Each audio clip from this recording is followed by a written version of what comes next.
Hi, good evening, ladies and gentlemen. We're here with Dr. Jennifer Randine, and we are so excited to have her because she's going to host an amazing workshop in the upcoming days.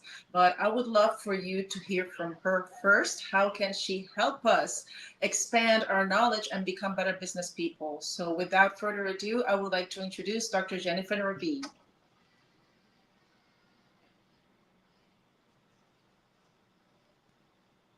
Hi, Jennifer. It's great to see Hi, you. how are you?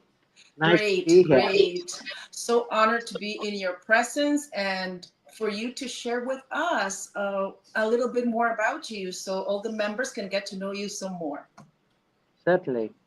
Well, I've had a very interesting journey, very interesting life, uh, not only on a professional level, but on a personal level as well. So I think it's really nice to be able to amalgamate both of them, to be able to share, because at the end of the day, it really becomes makes you who you are. Okay. Correct. So how Yes. far back do you want me to go, Johanna? Oh, from the beginning. So we know everything about you. All right. Go back, go Okay. back. Okay. So, I mean, I started off my career as a salesperson, grew up to being a buyer for Mother Care of London in Kuwait.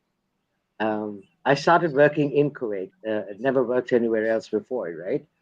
And worked with some interesting organizations over there. Became a mom, got married, became a mom. Was blessed with an amazing child. She was born with Down syndrome and five defects in her heart. Um, she did come through. She has been able to organize herself. Today, she works in HSBC and is doing Wow. remarkably well. So that's cool. But coming back to me, um, I was always a corporate junkie. Okay. Really? Oh, big time. I've always thought in the past that I would carry on working with strategies and policies and procedures. Not that that's wrong, but I had gone a bit overboard with doing that, to the point where things were not working out for me personally. But having said that, when I started off, it was more about the one thing that I saw that was a little different with me was whenever I went into any organization as an employee, I would always not consider myself as an employee, but to be the extension of the organization that I represented. Because I would just take on stuff and carry it through and enjoy doing it too because it helped me to be more creative in my approach to doing anything. Correct. And that's how I think I learned a lot in the different industries. So I've been Yes. exposed to sales and marketing, um, recruitment. I took on recruitment. I really enjoyed that aspect of my career where I was doing recruitment. Later on, I actually opened up my own recruitment firm, and it's Oh, called really? Focus Direct Management Consultants, right? So we started off for the first 15 years as a recruitment firm. It was more of a boutique headhunting firm, so to speak. Correct. And I had a team of six amazing team members, and we all had carved our own niche as to what we would like to do, right? So we had people who were in finance, in marketing, in tech, in different segments of what was required at that time. And we used to specifically deal with senior management because it was more fun. Correct. Yes. The people who are going to be the movers and the shakers within the Yes. organization, it makes Yes. more it was more exciting for us as And a the team. ideas flow more and the creativity as well. Absolutely, absolutely. So we went into doing that, had a great run, 15 years, hardcore recruitment. The way that we used to operate is we never went marketing ourselves like, oh, look at me, give us your job. It was always about word of mouth. It was really weird Yes. because we did not have to go out marketing and telling the world who we were. And the kind of positions that we used to recruit for at that time were highly confidential. So we couldn't talk about them in any case, right? Uh, we were very fortunate to work with the governments, the different government bodies within United Arab Emirates, especially Dubai, and we were doing really well. We created systems, we created a website, everything was going hunky dory. And in 2007, I started experiencing a bit of a shift, you know. Hmm. And why did that happen? In 2007, Sasha, my daughter, had completed her schooling, right? She was in a vocational training center, and she was actually offered a job to work in HSBC, Oh. right? And the funny thing was that she carried on, she got the job, and it was okay. And me, as a mom, felt like no one needs me anymore. She doesn't need me anymore because she got a job, right? So we go through that scenario of not being needed anymore by the kids, right? Mm.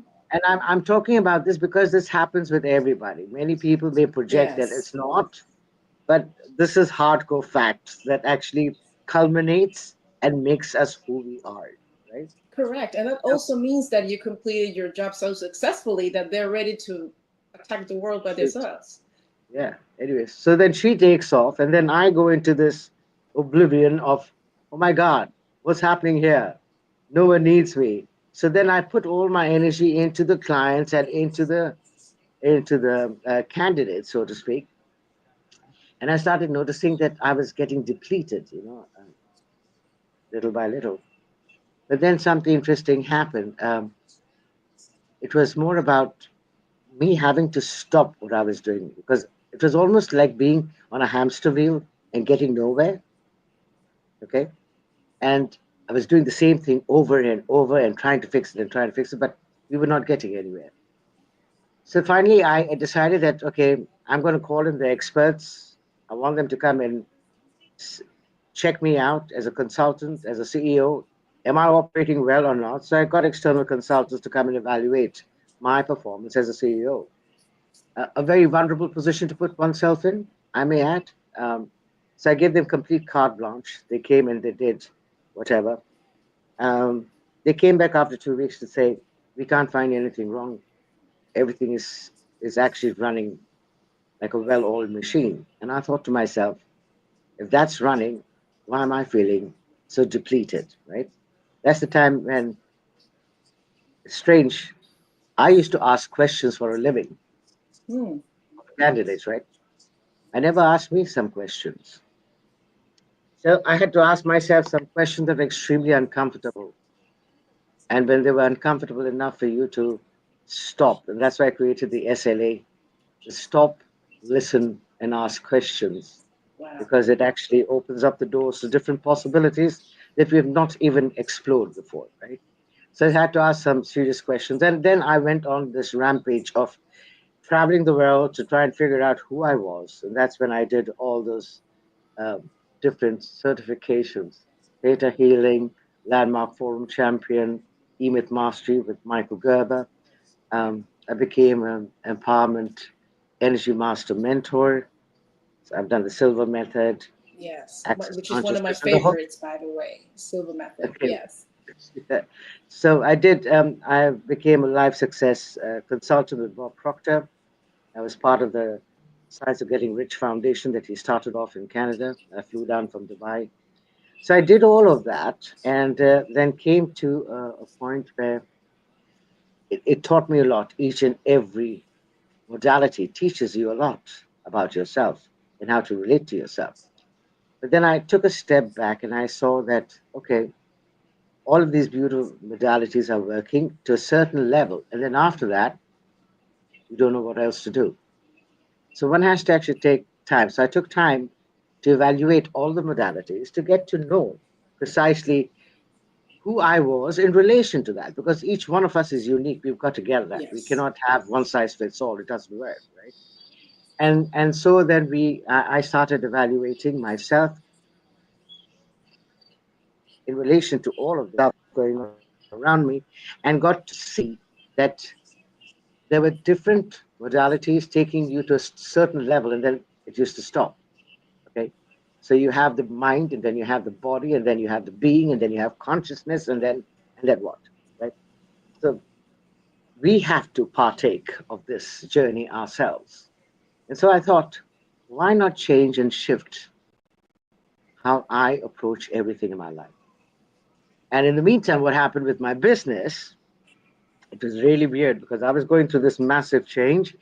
And I was then asked, or told rather, that I could not do recruitment anymore in the country because Wow. it required certain things were happening, and the whole structure within the recruitment industry was shifting in the country. And then I asked the person who said that I could not do it. I said, "Are you absolutely sure?" And he goes, "Yes, of course. You're not allowed to do recruitment." And I said in Arabic, "Itti min Allah." That means Mm. you've come from God. Yes. Because I was experiencing change, right? Yes. And I said, "Itti min Allah." And he says, "How do you say that? I'm coming and telling that you can't do your business." I said, "But I've been asking this question whether I need to carry on doing it. And here you are telling me I can't do it." So everything aligns to take you to the next level of your own transformation. And as a result of that, I shifted from putting people in the company as a recruiter to enhancing the people and the talent that is already within the company so they did not see the necessity to move anywhere, right? Mm. And that is what it is that we do now. So we are more into creating engagement models, helping organizations to recognize and the potential that they have with their talent within, um, upskilling, uplearning, removing the stuff that is not really working for them because we tend to again carry on the same thing without actually looking at what's working and what's not, right? Because it's worked in the past, we just carry on doing the same thing, but it doesn't really assist.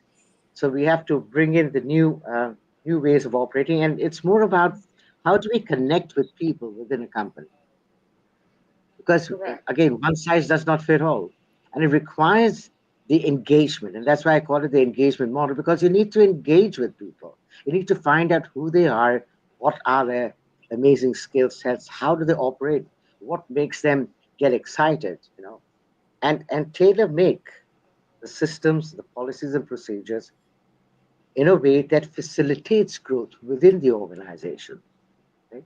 So that's what it is that I do now. I work with CEOs, I work with individuals, and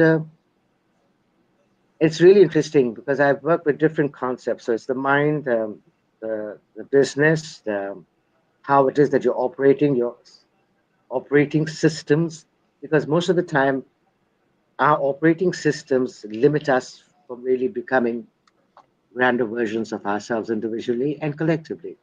And the whole purpose is would everyone in an organization like to be the ambassadors of that organization? That's what it is, the whole story is. So Yes. that's me in a nutshell.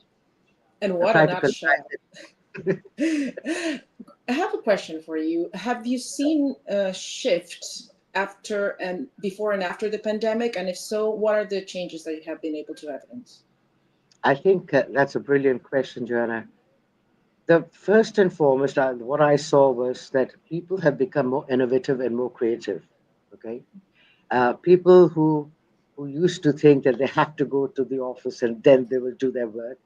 At the time of the pandemic, there was no communication, there was nothing. People became more innovative as to how to connect with people because I think connection at a time like of the pandemic was extremely vital because people were missing on that.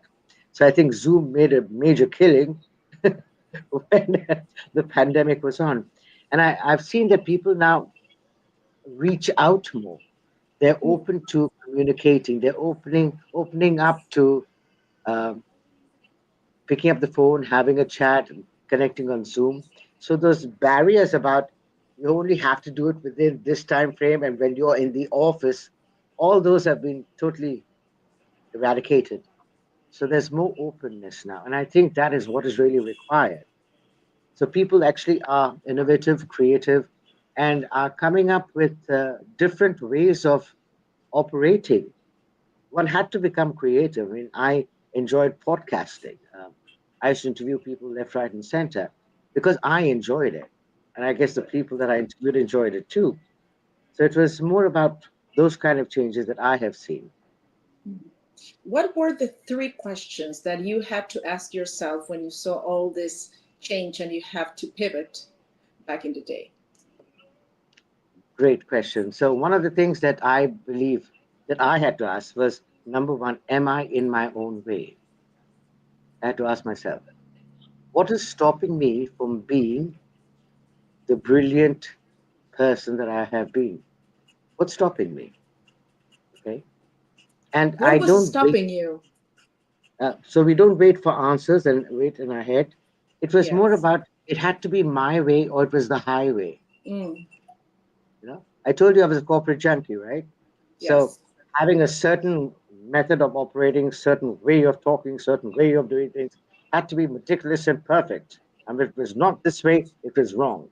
So I used to make people feel that it is not appropriate to do it any other way. It was either my way or the highway. So I was getting in my Ego. own. It was not only ego; it was ego came.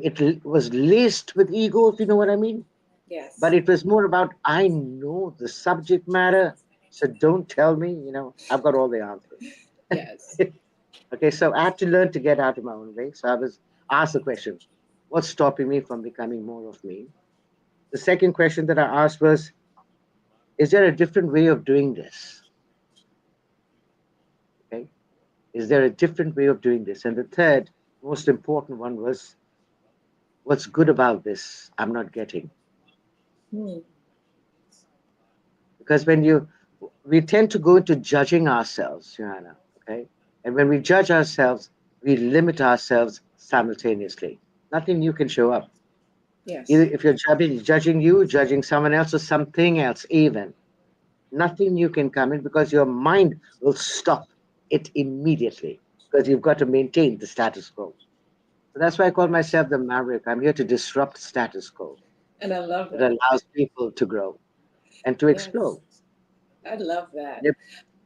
What would you recommend for us to shift that mindset? What practices can we implement in order to change that narrative? Okay. First and foremost, one has to acknowledge that one is experiencing um, being in a rut. For example, if you're trying to do something, okay, you're trying to do some marketing, and the marketing you put in all your effort, you put in all the systems that you've been told. Now you must do this, and you must do this, you must do this, and yet it's not working. And you've tried and tried and tried. I know the old adage has always been try, try, try again. If at first you don't succeed, try, try, try again. It's quite weird because it doesn't work, quite honestly. Right? I've done that, Indeed. been there, done that, right? So now it's more about if you're stuck, you have to recognize the fact that you're stuck because no one will come and tell you you're stuck because then you will go into who are you to tell me? I know what I'm doing. Okay. So recognizing number one for yourself, is this working for me? I mean, what's going on? To be able to question yourself. And sometimes asking these questions could be putting you in a very vulnerable position because you've got to let your barriers be coming down for you to be able to open. The weirdest thing is this that once you do, what happens is if you acknowledge, oh my God, this is what is actually going on. Again, it is not judging, it is becoming aware. There's a difference. And when you can acknowledge the fact that, this may be stopping me, is that's immediately when the change starts occurring. And it's all subtly happening. It is not like now, one, two, three, and then you're going to happen. And one, two, three, four, this is what you got to do. Okay. I think we have spent most of our life, and I can talk from experience, my own personal experience, Yes. is that we have spent most of our lives with doing a whole lot of stuff. Okay? Not that doing is bad, but from where are we doing it? Who are we being before we do anything? Getting to know you is the most vital thing for yourself. Because if you don't know you, how on earth are you going to help anyone else? Literally. Yes. So we've got to actually pay attention to ourselves. And it's an inside job, as I say. We tend to go on the outside and try and fix everything on the outside. It's It'll so be like true. it'll be something like you wanting to brush your hair, but you're trying to brush the mirror instead of your head. You know, it's pretty much like Exactly. that. It's a perfect Okay, so analogy. addressing yourself is important. Yes. Perfect. And let us know a little bit more about the seminar that you have available on February 4th for anyone that would like to know a bit more of information about it. Okay. I call it. I think they've got it coming up. Uncover There it your is. brilliance. Yeah, uncover your brilliance. That's what makes all the difference. It's again getting to understand what is stopping you. It's also about, are you feeling frustrated, aggravated, angry, irritated with everything that's going on, with everyone that's around you? Okay. Do you feel as though you are overwhelmed? Do you feel as though nothing is working out for you, for God's sake? You know, and it's more about, are you willing then to go deep down into yourself? And then I do it from a premise of not trying to fix anybody. No one needs fixing. You've got to get that. No one is broken. No one needs fixing. What we do require is becoming aware of what's going on. And that, when I do the questioning, it pulls it out from yourself because you have to be involved with yourself to get to know. So ideally, it is about getting first to do a checkup from the neck up.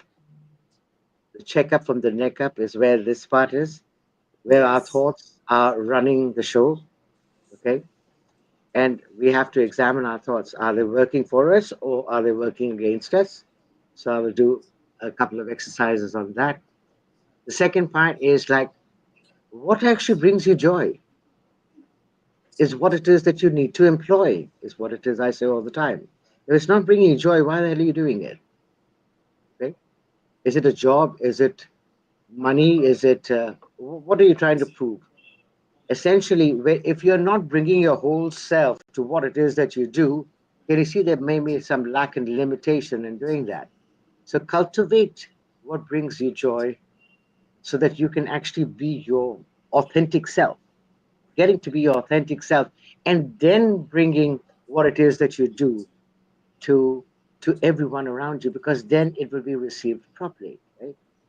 So it is all those kind of exercises. I take people through some exercises um, to help you to discover, because everyone is unique, right? So it's not about me telling you, but it's about you recognizing the fact that, oh wow, I love communicating.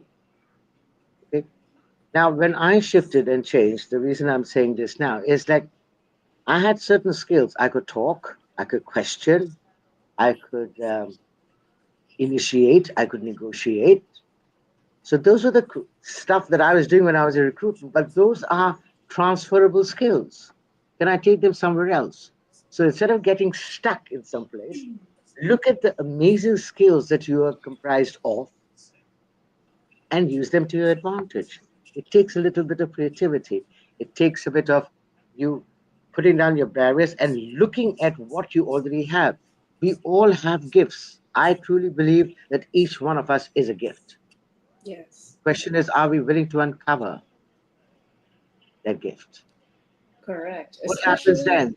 yes, especially with sometimes we don't see the gifts by ourselves, but it takes someone else to let us see and identify Exactly. what, yeah.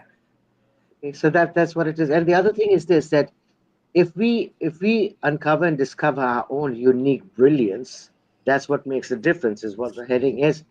And this is what actually occurs, is like each one of us, I believe, is a piece of the puzzle that creates this awesome tapestry we call the universe, right? It actually creates this amazing picture. Now, if some of us are not willing to recognize this amazing piece that we are, then everything is disruptive. It is, we're not creating that awesome image that we know is possible. And secondly, if we did know who we are and what really lights us up and brings us joy and share with the world, then this is what happens is we tend to then compete. Okay, because we're going on the outside. What are other people doing? Why are they doing it? Let So us do true. this. Let's try and copy. We become that copycat scenario goes on. Correct. And what this program invites you to become is this amazing embodiment of brilliance that you truly are. Right? Now, when that happens, we actually are stopping this competition business and step into being the valuable asset to complete one another. Correct. No more We be competition yes. is completion now. And there's no competition, there's just collaboration at the end of the day, how we can Exactly. integrate our skills Exactly. with somebody else's or other institutions as well, because what I have Absolutely. brings something different that probably the other person doesn't. Absolutely. Spot on. So it's not no more competition. It is more, we don't compete, we complete one another, Yes. which creates the amazing collaboration, Yes. which is a possibility. And I would love to live in a world like that. Oh, Seriously. absolutely. Absolutely. Because Yes, so let us know where can we find the seminar, how can we connect. We're going to put in the description below as well, but let us know a little bit more, where can we find you as well. okay, I'm very active on LinkedIn. Um, I'm not extremely spending a whole lot of time on Facebook for some reason. Instagram, I haven't yet mastered it, and that's why I have amazing people like Wilma and Dr. Rebecca who really assist in facilitating that. Again, they come to complete me uh, in that area Exactly, all because of us. there's the area of their brilliance, especially Wilma, who does a remarkable job behind the scenes, and Yes, we can't thank him enough kudos, for kudos to Wilmer. uh, and his team. Um, You can find me on LinkedIn. I believe information will be shared by Rebecca and with Wilma on on the program because we'll be detailing a little bit more about the program. I actually don't like to write a lot about the program, Johanna, because Yes, it's not about me writing about it. It's more about will you be willing to experience you as yes, being yes. brilliant? Uh, because when I'm working on the levels of the people who are coming in because I will tap on the energy and the levels of consciousness and their brilliance and questioning because it's about lifting up the energies of people so they can transform. So my job is to help them to get informed to transform. That's beautiful, Jennifer. And we are so blessed to have you and you to share all your knowledge. So remember, February 4th, we're gonna have this amazing seminar, and we cannot wait for you to join. It's take place at 12 p.m. Eastern time. Remember to connect with the Gulf Chamber of Commerce, so that way you can be part of it too. Something you want to share with us to close this interview, Jennifer? Please, all of us should remember that it's time that we figured out what kind of a gift we are. Okay, very essential. Let us uncover and discover our amazing capacities, abilities, and skills that can be transferred from wherever we are to whatever we are choosing to get into, because all of us have them and they're all unique. It's to be able to use them to our advantage. And I would like everyone to actually consider that because all of us are blessed with those kind of gifts. Thank you. That's amazing. Thank you so much. And cannot wait to Thank you. see you, everyone, on February 4th at 12 Eastern Time. Thank you. Thank you.